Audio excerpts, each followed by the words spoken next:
I went through, pulled the MTD outside the garage this morning. I pulled it over a few times. I just don't think it's going to run, and I'll show you why. Like I said, I've been messing around with it for a couple minutes. I didn't start the video earlier because I didn't want to see you guys getting irritated.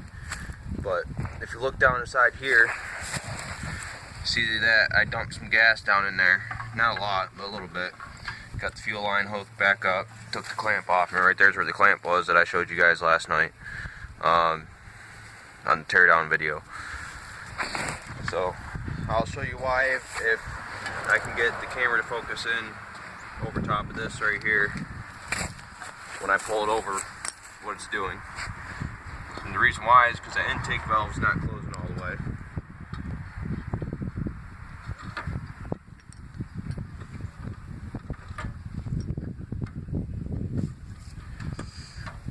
And now if it starts, I'll be really upset. So see what happens. If you see stuff coming back out of the carburetor here, is not necessarily a good sign. So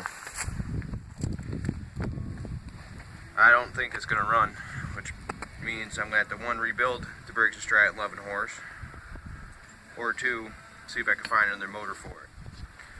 Ideally, I'd like to put something similar back on it. Single 16 horse, or a little bit smaller maybe would probably be fine. I don't want to go too big because I don't want to tie the chassis up in a knot. And I'm not exactly sure what these kind of frames can handle with power and torque. So we're going to give a couple more pulls and see what happens.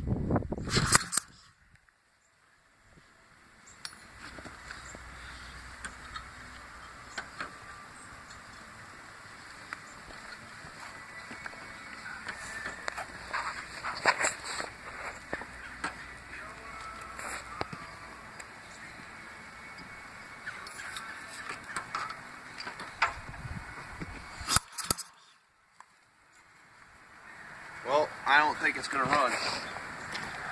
I'm going to try to get an adapter for the drill, put it on top of the crank with a socket, see if it's just the fact that I can't spin it over fast enough with my wrench and my rope by wrapping around the crank.